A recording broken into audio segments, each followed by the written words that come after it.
ये पार्ट 6 उपनिवेशवाद और शहर और एक शाही राजधानी की कहानी।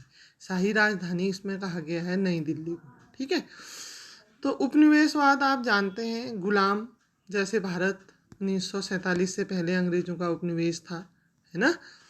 इसमें पहला प्रश्न है, मैनचेस्टर कहाँ है और क्यों प्रसिद्ध है। मैनचेस्टर जो है बच्चों, ये इंग्लैंड का एक प्रसिद्ध शहर है जो सूती वस्त्र उद्योग के लिए प्रसिद्ध है। अर्थात बहुत बड़ा सूती वस्त्र उद्योग का कारखाना है मैनचेस्टर में, बहुत अधिक विकसित है। इसीलिए उपमा दी गई है, जैसे भारत का मैनचेस्टर किसे कहा जाता है, अहमदाबाद को, और जापान का मैनचेस्टर किसे कहा जाता है, ओसाका को। इसका मतलब क्या हुआ कि भारत में अहमदाबाद और जापान में ओसाका में भी बहुत अधिक विकसित है सूती वस्त्र उद्योग, इसलिए मैनचेस्टर की संज्ञा इसको दी गई है। विशहरीकरण का क्या मतलब है। नए शहरों के विकास में जब पुराने शहर हाशिए पर आ जाते हैं तो उसको विशहरीकरण कहा जाता है। और 19वीं सदी में किन किन शहरों का विशहरीकरण हुआ। सूरत का हुआ, श्रीरंगपट्टनम का हुआ, मछलीपट्टनम का हुआ।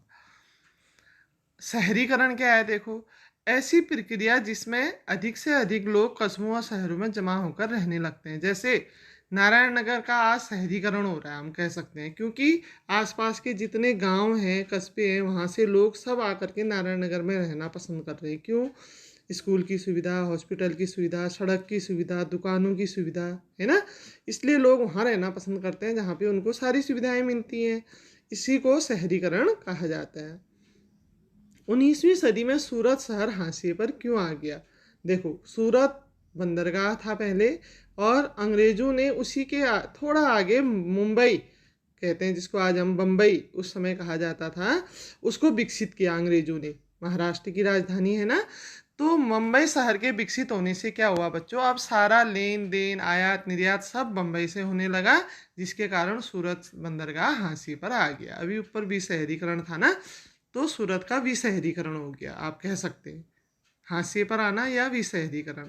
ठीक है, क्योंकि व्यापार सब अब मुंबई से होने लगा तो सूरत हाशिए पर आ गया।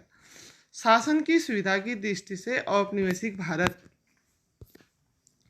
को कितने प्रेसिडेंसी में बांटा गया है। शासन की सुविधा की दृष्टि से भारत को 3 प्रेसिडेंसी में बांटा गया है बच्चों। बम्बई प्रेसिडेंसी, मद्रास प्रेसिडेंसी और बंगाल प्रेसिडेंसी। दिल्ली में राजधानी शाहजहानाबाद की स्थापना किसने की, शाहजहां ने की। लाल किला कहाँ है, दिल्ली में। चांदनी चौक बाजार कहाँ है, दिल्ली में।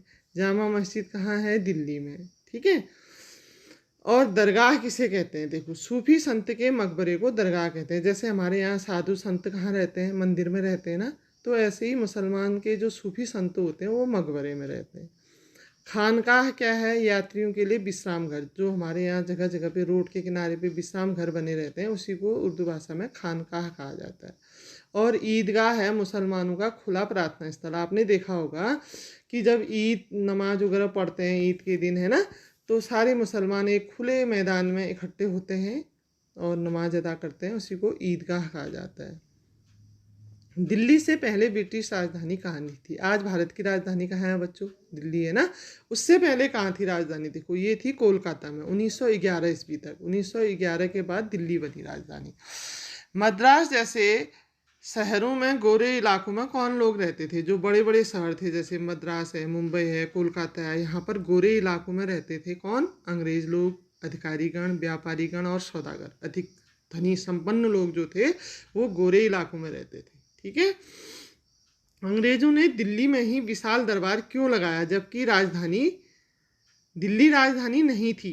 कहाँ थी राजधानी, उससे पहले कोलकाता थी, लेकिन जो दिल्ली दरबार लगाया, विशाल दरबार लगाया अंग्रेजों ने, वो दिल्ली में लगाया। इसका कारण क्या था कि उस वक्त बहादुर शाह जफर दिल्ली का राजा था, वो वहाँ रहता था ना, और वो उसको नीचा दिखाना चाहते थे। मुगल बादशाह को अपना ओहदा दिखाना चाहते थे कि हम इतने शान और शौकत से दिल्ली दरबार लगा सकते हैं, जिससे कि राजा की शक्ति कम हो जाए, उसको पता चले कि अंग्रेजों के पास भी उससे अधिक शक्ति है। इसलिए उन्होंने दिल्ली में पूरी शान और शौकत से दिल्ली दरबार लगाया। नई दिल्ली और शाहजहानाबाद की नगर योजना में 3 फर्क ढूंढे। दिल्ली और शाहजहानाबाद में क्या अंतर था, देखो, शाहजहानाबाद में भीड़ भाड़ तथा सकरी गलियां थी, जबकि दिल्ली में सीधी और चौड़ी सड़कें थी। शाहजहानाबाद में गंदगी के निपटान की कोई व्यवस्था नहीं थी, नाली आदि की व्यवस्था नहीं थी, कूड़ा कचरा जहाँ तहाँ पड़ा रहता था, जबकि दिल्ली में इसकी अच्छी व्यवस्था थी।